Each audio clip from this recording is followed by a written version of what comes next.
கிருஷ்ணகிரி மாவட்டம் ஓசூரில் நடைபெறும் தமிழ்நாடு முதலீட்டாளர்கள் மாநாட்டை தொடங்கி வைத்தார் முதலமைச்சர் மு.க.ஸ்டாலின். 49,000 பேருக்கு வேலைவாய்ப்பு அளிக்கும் வகையில் 24,307 கோடி ரூபாய் மதிப்பீட்டில் புரிந்துணர்வு ஒப்பந்தங்கள் கையெழுத்து.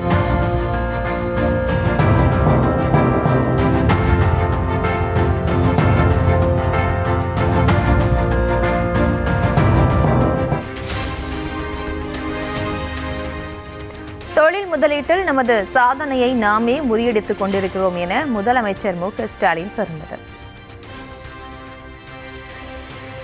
அதாவது நான் போயிட்டு வந்த பயணத்தில் 15,500 கோடி ரூபாய்க்கான முதலீடுகள்லாம் இன்னைக்கு இங்க 26,000 கோடி ரூபாய் முதலீடுகளை கையெழுத்தாகியிருக்கு. அதாவது நம்மளோட ரெக்கார்டை நாம தான் பீட் பண்றோம்.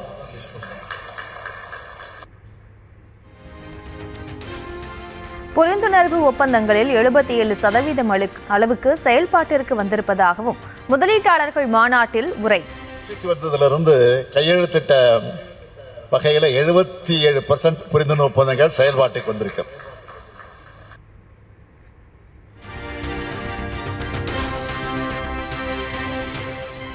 திமுக ஆட்சியில் முதலீட்டாளர்கள் ஆர்வத்துடன் தமிழ்நாட்டிற்கு வருவதாக முதலமைச்சர் பெருமிதம். அமைஞ்சதும் தமிழ்நாட்டை பத்தி தெரிஞ்சுக்கிட்டு முதலீட்டாளர்கள் ஆர்வமா வராங்க. ஒவ்வொரு முறையும் தொழில்துறைக்கான அமைச்சரையும் அதிகாரிகள் சந்திக்கும் போது நான் சொல்றது ஒண்ணுதான், என்னன்னா எம்ஓ எல்லாம் செயல்பாட்டுக்கு வரணும். அந்த கன்வென்ஷன்ல அந்த போக்கஸ் பண்ணுங்க. அந்த ப்ராசஸ் அரசாங்கத்தில் வேகமா நடக்கும்னு சொல்லுவேன். தொழில்துறையில் தமிழக அரசு அதிவேகத்துடன் செயல்படுவதாகவும் துறை சார்ந்த அமைச்சருக்கு புகழாரம். ஓரணியில் தமிழ்நாடு இயக்கத்தில் 1 கோடிக்கு மேலான குடும்பங்கள் இணைந்திருப்பதாக முதலமைச்சர் மு.க.ஸ்டாலின் பெருமிதம். தமிழ்நாட்டை தலைக்குனிய விட மாட்டோம் என பேரறிஞர் அண்ணாவின் பிறந்த நாளில் உறுதியேற்க வேண்டும் எனவும் அழைப்பு.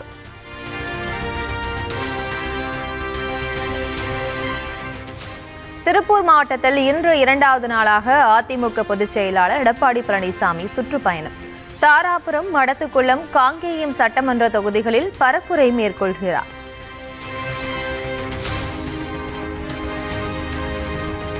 தியாகி இம்மானுவேல் சேகரனாரின் நினைவிடத்தில் துணை முதலமைச்சர் உதயநிதி ஸ்டாலின், தமிழக பாஜக தலைவர் நயினார் நாகேந்திரன் ஆகியோர் மரியாதை.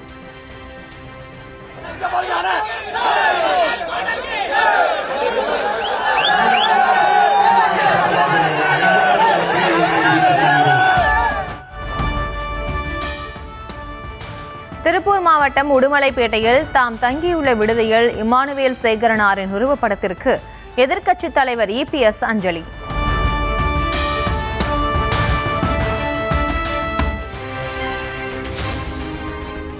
தியாகி இம்மானுவேல் சேகரனாரின் 68வது நினைவு நாளையொட்டி காவல்துறை கட்டுப்பாட்டில் பரமக்குடி. தேவையற்ற பதற்றங்களை தவிர்க்க வஜ்ரா வாகனம் உள்ளிட்டவற்றுடன் 7,500 போலீசார் பாதுகாப்பு. பாமகவின் அடிப்படை உறுப்பினர் உள்ளிட்ட அனைத்து பொறுப்புகளிலிருந்தும் அன்புமணி நீக்கம். குற்றச்சாட்டுகளுக்கு பதிலளிக்கும்படி 2 முறை நோட்டீஸ் அனுப்பியும் புறக்கணித்ததால் ராமதாஸ் அதிரடி நடவடிக்கை. மருத்துவர் அன்புமணி அவர்களை பாட்டாளி மக்கள் கட்சியின் செயல் தலைவர் பதவியிலிருந்து நீக்குவது என்று முடிவு செய்து நீக்கப்படுகிறார். மேலும் அடிப்படை உறுப்பினர் பொறுப்பிலிருந்து அவரை உடனடியாக நீக்குவது என்று முடிவு செய்து கட்சியின் அடிப்படை உறுப்பினர் பொறுப்பிலிருந்து எந்த நிமிடம் முதல் அவர் நீக்கப்படுகிறார்.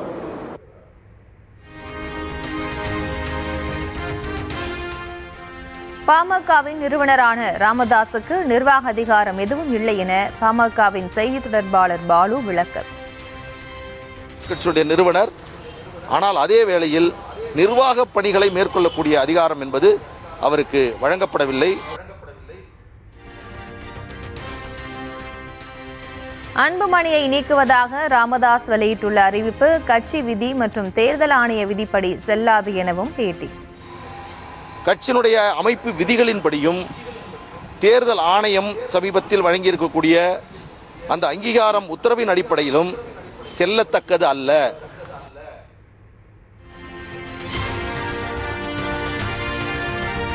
பாமக வளர்ச்சிக்கு தடையாக இருந்த அன்புமணி என்ற கலை நீக்கப்பட்டுவிட்டதாக ராமதாஸ் கடும் பாய்ச்சல். பெற்ற தந்தையான தன்னையே உளவு பார்த்தவர் என்றும் பகிரங்க குற்றச்சாட்டு. பின்னடைவு என்று சொல்லலாம். இது பின்னடைவு கிடையாது. அதாவது ஒரு பெயரிட்டால் அதில் களை முளைக்கத்தான் செய்யும். அதனால களை முளைக்கிறதே முளைக்குமே என்று யாரும் பெயரிடாமல் இருப்பதில்லை. அந்த மாதிரி களையை நீக்கிவிட்டோம்.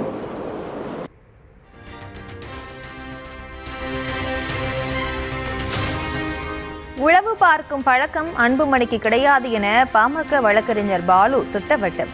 ஒருவேளை அன்புமணி உளவு பார்த்திருந்தால் இப்படி ஒரு நிலையே ஏற்பட்டிருக்காது எனவும் பேட்டி. மருத்துவர் அன்புமணி ராமதாஸ் அவர்களுக்கு உளவு பார்க்கக்கூடிய பழக்கம் என்பதே அவருக்கு கிடையாது. அதில் விருப்பமும் கிடையாது, அதில் நாட்டமும் கிடையாது. நீங்கள் குறிப்பிடுவதை போன்று ஒருவேளை மருத்துவர் அன்புமணி ராமதாஸ் அவர்கள் உளவு பார்த்திருந்தால் இப்படி ஒரு சூழல் என்பதே எழுந்திருக்காது.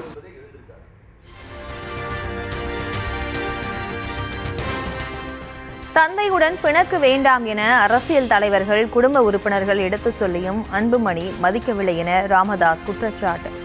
தான் தோன்றித்தனமாக செயல்படும் அன்புமணி அரசியல் தலைவராக இருப்பதற்கே தகுதி இல்லாதவர் எனவும் காட்டம். அன்புமணிக்கு அறிவுரை சொல்லி அப்பா சொல்வதை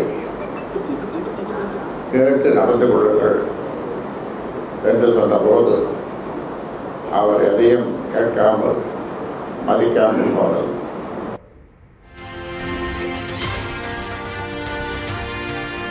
பாமகவிற்குள்ளேயே தனி கட்சி போல் அன்புமணி தரப்பினர் செயல்படுவதாக ராமதாஸ் புகார். வேண்டுமானால் அன்புமணி தனி கட்சி தொடங்கிக் கொள்ளட்டும், இது என்னுடைய கட்சி, நான் ஆரம்பித்த கட்சி என்றும் திட்டவட்டம். நீ வேணும்னா ஒரு தனி கட்சி ஆரம்பிச்சுக்கோ. இப்பொழுது சொல்லுகிறேன், நீ ஒரு தனி கட்சி ஆரம்பிச்சுக்கோ. இது ஒரு தனி மனிதர் ராமதாஸ் ஆரம்பித்த கட்சி. அதனால இதில் உரிமை கொண்டாட யாருக்கும் உரிமை இல்லை.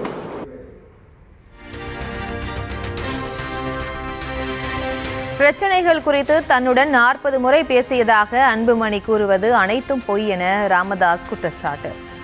அண்ட புழுகு ஆகாச புழுகு ஜம்மு காலத்தில் வடிகட்டிய பொய் என்பதையெல்லாம் விட மோசமானது என அன்புமணி கூறும் பொய் என்றும் விமர்சனம். என்னோடு 40 முறை பேசியிருக்கிறார். பேசினேன் என்று சொல்றோம், அது ஒரு பொய். பேசுவதெல்லாம் பொய், உண்மையே கிடையாது. பேசுவதெல்லாம் பொய். பொதுவாக அரசியல் வட்டாரத்தில் சொல்லுவார்கள், அண்ட புழுகுகள் சொல்லுவார்கள். அதற்கு பதிலாக இன்னொரு கட்சிக்காரர் ஆகாச புழு என்பார். இன்னொரு கட்சிக்காரர் பவானி ஜம்மு காலத்தில் வடிகட்டிய பொய் என்று சொல்வார். ஆனால் அன்புமணி பொய்யோ இது எதிலுமே அடங்காது. அன்புமணி பொய் தான்.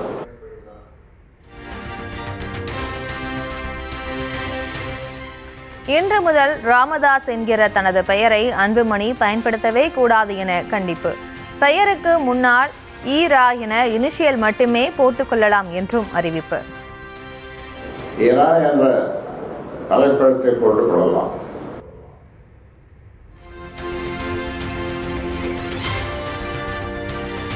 அடுத்த ஆண்டு ஆகஸ்ட் மாதம் வரை அன்புமணிதான் பாமகவின் தலைவர் என்பது உறுதி. பாமக பொதுக்குழுவில் எடுக்கப்பட்ட முடிவை சுட்டிக்காட்டி பாமக வழக்கறிஞர் பாலு விளக்கம். ஆகஸ்ட் மாதம் வரை எங்களுடைய கால நீட்டிப்பு இருக்கிறது. எனவே தேர்தல் சமயங்களில் முடிவெடுக்கும் அதிகாரமும் நீங்கள் சொல்வதை போன்று ஏ ஃபார்ம் பி ஃபார்ம் போன்ற அத்தனை அதிகாரங்களும் மருத்துவர் அன்புமணி ராமதாஸ் அவர்களுக்கு கிடைக்கப்பட்டிருக்கிறது. எனவே இந்த சூழலில் எங்களுடைய தலைவர் பதவி என்பது தொடர்கிறது. மத்திய உள்துறை அமைச்சர் அமித்ஷாவை செங்கோட்டையன் சந்தித்தது சாதாரணமான விஷயம் என நயினார் நாகேந்திரன் விளக்கம். அதிமுகவை உடைக்க வேண்டிய அவசியம் பாஜகவிற்கு கிடையாது என்றும் பேச்சு. அதிமுகவை பாரதிய ஜனதா ஆட்சி உடைக்க வேண்டிய அவசியம் உங்களுக்கு கிடையாது. நாங்கள் தான் இன்றைக்கு அவர்களை தலைவர்களாக ஏற்று சந்திக்கிறது துணிச்சல்லாம் ஒன்றும் வேண்டியதில்லை. யாராவது அதாவது இல்லை இப்போ என்னன்னா அவங்க போயிருக்கலாம், சந்திச்சிருக்கலாம். தமிழக பாஜக தலைவர் பதவியிலிருந்து தான் விலக வேண்டிய அவசியம் இல்லை என நயினார் நாகேந்திரன் திட்டவட்டம். கட்சி தலைமை மீதான அதிருப்தியால் ராஜினாமா செய்ய உள்ளதாக வெளியான செய்தி குறித்த கேள்விக்கு பதில். நயினார் நாகேந்திரன் பதவி விலகுவாராக? எனக்கு பதவி விலக வேண்டிய அவசியம் என்ன வந்திருக்கு? ஒரு அவசியம் இல்லை. அதே நேரத்தில் பாரத பிரைம் மினிஸ்டரும் மாண்பு உள்துறை அமைச்சரும் அகில இந்திய நட்டாஜி அவர்களும் என் மீது அளவற்ற அன்பும் பாசம் வைத்திருக்கிறாங்க. மாண்புமிகு உள்துறை அமைச்சர் அவர்கள் என் வீட்டுக்கே வந்து எல்லாம் நலம் விசாரிச்சுட்டு போயிருக்கிறாங்க. இவ்வளவு தூரம் இருக்கும்போது நான் பதவி விலக வேண்டிய அவசியம் இல்லை.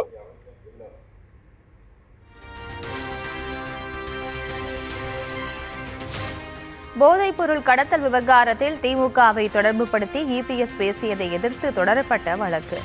சாட்சி விசாரணைக்காக திமுக அமைப்பு செயலாளர் RS பாரதி சென்னை மாஸ்டர் நீதிமன்றத்தில் ஆஜராகி விளக்கம்.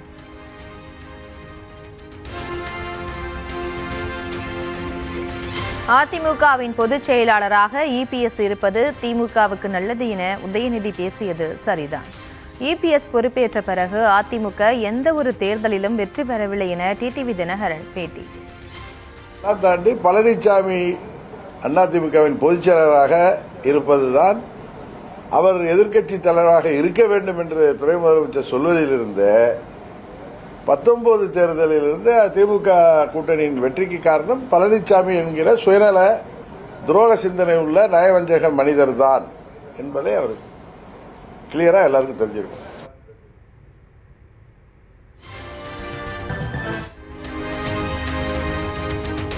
பெரம்பலூரில் தாவேக தலைவர் விஜய் சுற்றுப்பயணம் செய்வதற்கு அனுமதி கிடைக்குமா என்பதில் நீடிக்கும் சிக்கல்.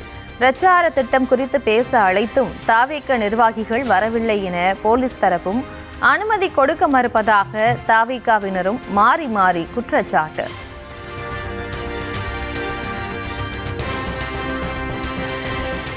போக்குவரத்து விதிமீறலில் அபராத தொகையை செலுத்தாமல் நிலுவையில் வைத்திருப்பவர்களுக்கு செக் வைக்கும் போக்குவரத்து போலீசார். நிலுவையில் உள்ள தொகையை செலுத்தினால் மட்டுமே இன்சூரன்ஸ் புதுப்பிக்க முடியும் என்ற புதிய நடைமுறையை கொண்டுவர திட்டம்.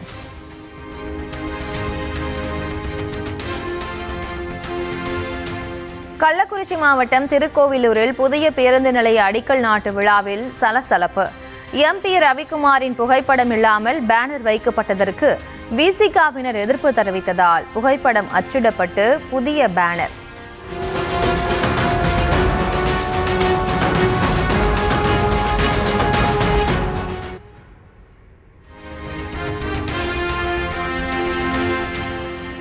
சேலம் மாவட்டம் ஓமலூர் அருகே தோட்டத்து வீட்டில் கணவன் மனைவியை கட்டி போட்டு கொள்ளை. தம்பதியை கட்டி போட்டு 20 சவர நகைகளை பறித்து சென்ற கொள்ளையர்களை தேடும் போலீசார். கிருஷ்ணகிரி KRB அணைக்கான நீர்வரத்து வினாடிக்கு 2195 கன அடியாக அதிகரிப்பு. அணைக்கு வரும் நீர் அப்படியே தென்பெண்ணை ஆற்றில் திறந்துவிடப்படுவதால் கரையோர மக்களுக்கு எச்சரிக்கை.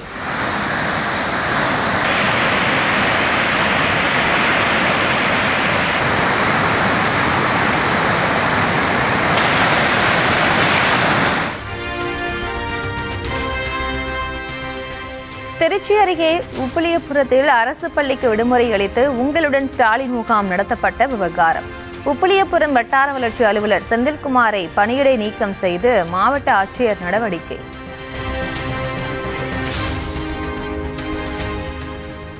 சென்னையில் ஆபரண தங்கத்தின் விலையில் 2வது நாளாக மாற்றமின்றி 1 சவரன் 81,200 ரூபாய்க்கு விற்பனை. 1 கிராம் தங்கம் 10,150 ரூபாய்க்கு விற்கப்படுகிறது.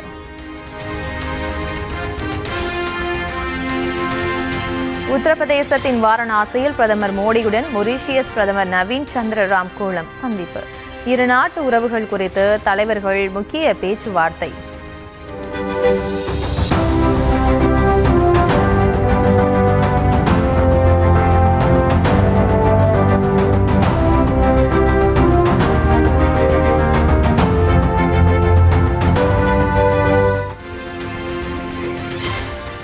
பாஜக மற்றும் RSSல் 75 என்ற பதவிக்கான வயது வரம்பு அத்வானிக்கு மட்டும்தானா என காங்கிரஸ் கேள்வி. மோகன் பகவத் என்றால் 75 என்ற வரம்பு வளைகிறது, மோடி என்றால் காணாமலே போகிறது என்றும் விமர்சனம். ஆசிய கோப்பை கிரிக்கெட் தொடரில் இந்தியா பாகிஸ்தான் இடையேயான போட்டியை ரத்து செய்ய உச்சநீதிமன்றம் மறுப்பு. தீவிரவாதிகளுக்கு அடைக்கலம் கொடுக்கும் நாட்டுடன் கிரிக்கெட் விளையாடக்கூடாது என சட்டக்கல்லூரி மாணவர்கள் வழக்கு.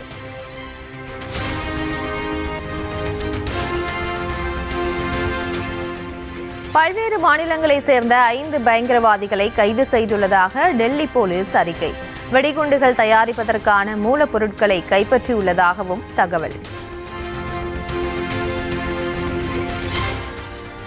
கலவரத்தால் பாதிக்கப்பட்டு அசாதாரண சூழல் நிலவும் நேபாளத்தின் இடைக்கால பிரதமராகிறார் குல்மேன் கிசிங்.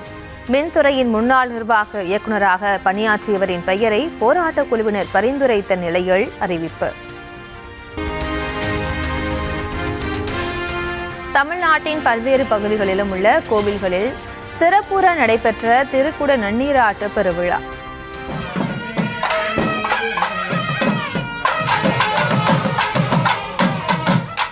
ஏராளமான பக்தர்கள் திரண்டு கோபுர தரிசனம்.